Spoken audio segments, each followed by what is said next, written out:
yang bersangkutan kami tingkatkan statusnya sebagai tersangka, yaitu saudara NPWH alias EH. Tersangka setelah dilakukan pemeriksaan kesehatan dan oleh dokter dinyatakan sehat. Selanjutnya untuk kepentingan penyidikan yang bersangkutan kami lakukan penahanan di Rutan Salemba Cabang Kejaksaan Agung untuk 20 hari ke depan. Adapun perbuatan yang bersangkutan adalah bahwa tersangka NPWH ini diduga telah secara melawan hukum melakukan perbuatan jahat, menyuap atau gratifikasi, atau diduga menerima, menguasai, menempatkan, menggunakan harta kekayaan berupa uang sebesar kurang lebih 15 miliar yang diketahuinya atau patut diduganya merupakan uang hasil tindak pidana, yaitu dari saudara GMS dan saudara IH melalui saudara IJ. Adapun pasal yang disangkakan adalah pasal 15 Yungto, pasal 5 ayat 1 atau pasal 12 huruf B atau pasal 5 ayat 1 Undang-Undang Tindak Pidana Korupsi atau pasal 5 ayat 1 Undang-Undang Pencegahan dan Pemberantasan Tindak Pidana Pencucian Uang. Mungkin itu yang bisa kami sampaikan. Barangkali nanti ada pertanyaan, silahkan. Terima kasih. Wassalamualaikum warahmatullahi wabarakatuh. Rekan-rekan media mungkin ada pertanyaan, silakan. Izin Pak Dirdik, Pak Kapus. Kalau tadi kan tersangka EH ini kan diduga menerima aliran dana sekitar $1 juta atau 15 M. Sedangkan Nistra Yohan ini kan kapan nih bakal diperiksa? Katanya kabarnya kan dia menerima sekitar 70 M nih atau sampai 75 M. Kapan Nistra Yohan itu akan diperiksa yang diduga aliran dananya ke Komisi 1? Pertanyaan kedua, untuk saksi Dito sendiri apakah akan kembali diperiksa, mengingat kembali kemarin dia telah memberikan kesaksian dan juga saksi mahkota juga udah bilang kalau dia menerima sejumlah uang juga. Silahkan. Terima kasih atas pertanyaannya. Begini ya, sebagaimana kita ketahui, kami tim penyidik selalu mencermati setiap perkembangan penanganan perkara. Baik ketika perkara itu masih dalam proses penyidikan maupun ketika perkara ini sudah mulai bergulir di persidangan. Setiap fakta-fakta baru yang kami ditemukan di persidangan, selalu kami evaluasi bahwa siapa dan bagaimana itu selalu akan kita cermati, ya. Meningkatkan statusnya bagaimana, kita selalu melihat kecukupan alat buktinya, ya. Siapa yang harus diperiksa, kami juga akan melihat urgensi dan keterkaitannya. Jadi kami akan selalu mengevaluasi, ya. Mungkin itu.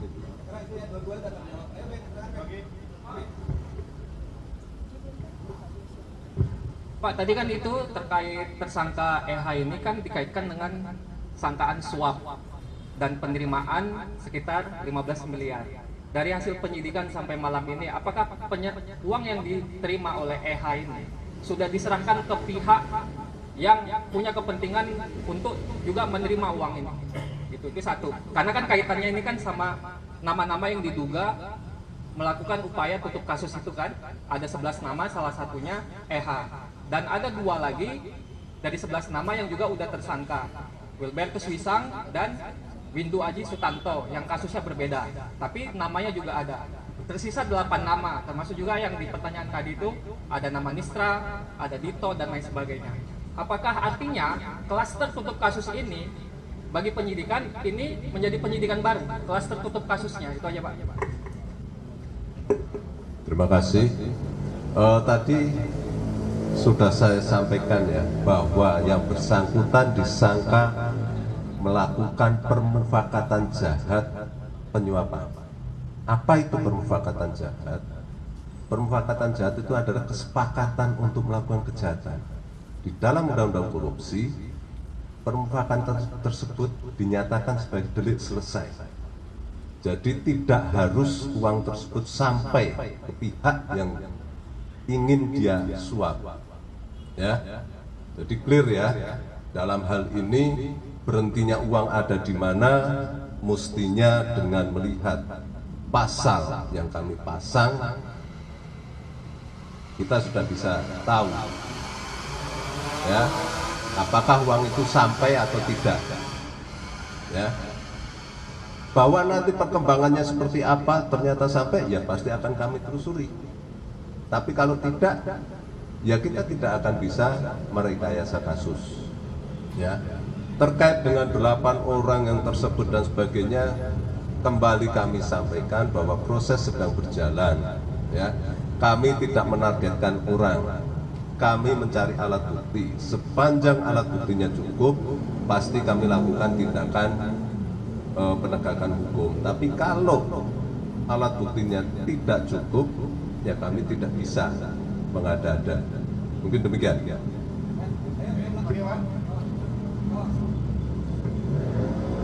Pak izin Pak, ini terkait fakta persidangan terakhir itu ada aliran uang ke Deddy Permadi, jubir Kominfo, tapi sampai saat ini beliau dihadirkan 2 kali di sidang, tidak pernah datang.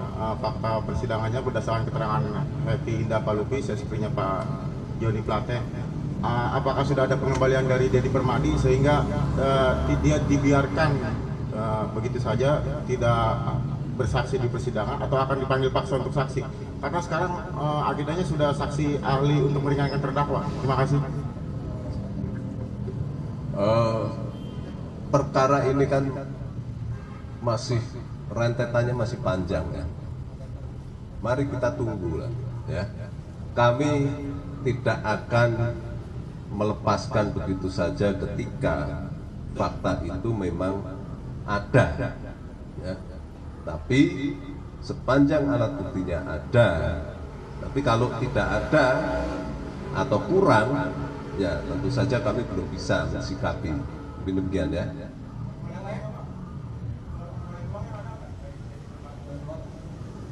Nanti kita cermati ya, nanti kita.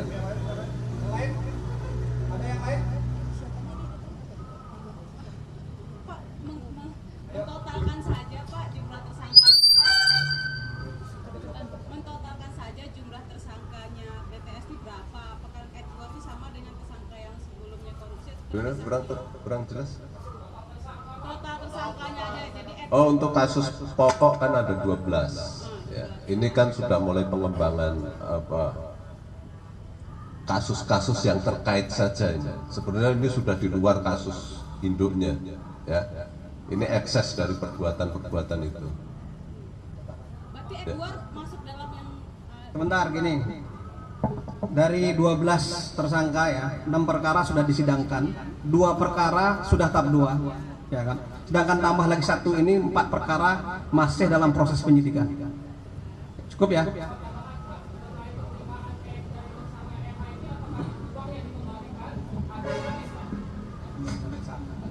Sampai saat ini belum kita temukan, ya. Ada lagi pertanyaan? Saya buka lagi 1-2 pertanyaan. Kalau tidak ada yang bertanya, kami tutup. Ada lagi?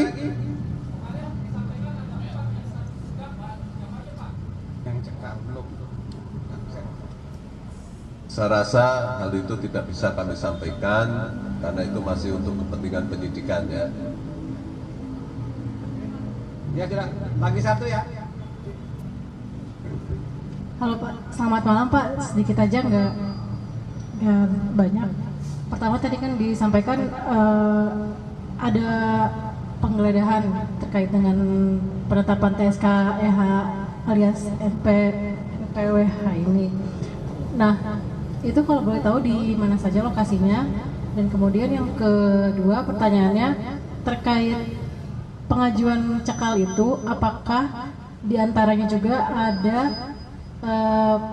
pihak-pihak yang disebutkan oleh terdakwa Iwan Hermawan dalam yang menerima aliran uang terkait upaya tutup kasus ini, Pak.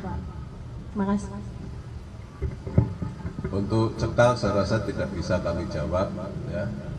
Sedangkan untuk yang pertama tadi apa? Oh, tempat-tempat penggeledahan diantaranya kediaman yang bersangkutan, tempat penyerahan dan kantor ya. Oke ya, ada lagi satu. Kita kasih pertanyaan kesempatan. Satu lagi. Ya, tutup. Ini tutup dulu. Saya tanya sama saya. Oke. Sama Derdik, ya silakan lah. Saya kasih kesempatan terus. Mana penting jadi itu. Mohon maaf nanya lagi Pak, Aci dari Tribun. Barusan ada rilis Pak, rilis tertulis mengenai tahap 2 kasus impor garam atas nama tersangka MK Dirjen di Kemendak. Nah itu izin bertanya, kenapa baru di tahap 2 kan sekarang, mengingat penetapan tersangkanya sudah dari November tahun lalu? Apakah ada kendala-kendala yang sangat berarti sehingga baru dilimpahkan atau tahap 2 sekarang? Terima kasih Pak. Terima kasih. Penanganan perkara terhadap saudara KNK ini ya, memang sedikit lebih lambat dibanding perkara-perkara seplitan yang lain ya. Kenapa? Karena memang kebetulan khusus untuk perkara yang bersangkutan kami belum dinyatakan P21 oleh jaksa penuntut umum, jaksa peneliti, karena memang ada beberapa kekurangan yang harus kami lengkapi. Dan minggu kemarin berkas perkara tersebut sudah dinyatakan lengkap, sehingga pada hari ini sudah kita lakukan pelimpahan ke jaksa penuntut umum untuk dilimpahkan ke persidangan. Demikian ya. Saya rasa kendala itu teknis antara jaksa dengan penyidik, tidak bisa kami sampaikan di sini ya. Nanti kita tunggu saja ketika di persidangan ya. Ya, karena secara teknis masa penahanan hampir habis, bukan habis, hampir habis, sehingga karena kami merasa untuk menghindari kesulitan ketika perkara itu lengkap, maka kami sisakan masa penahanan 1-2 hari. Nah kemarin ketika kita lakukan tahap 2 yang bersangkutan, kita tahan terlebih dahulu di tahap penyidikan, untuk selanjutnya kita serahkan ke jaksa, dan selanjutnya oleh jaksa dilakukan penahanan ya. Rekan-rekan media, saya kira jelas apa yang sudah disampaikan oleh Pak Dirdik. Ya, demikian acara Preskom pada malam hari ini. Sekian dan terima kasih, dan mohon maaf kalau ada hal-hal yang kurang berkenan. Assalamualaikum warahmatullahi wabarakatuh, dan Om Santi Santi Om.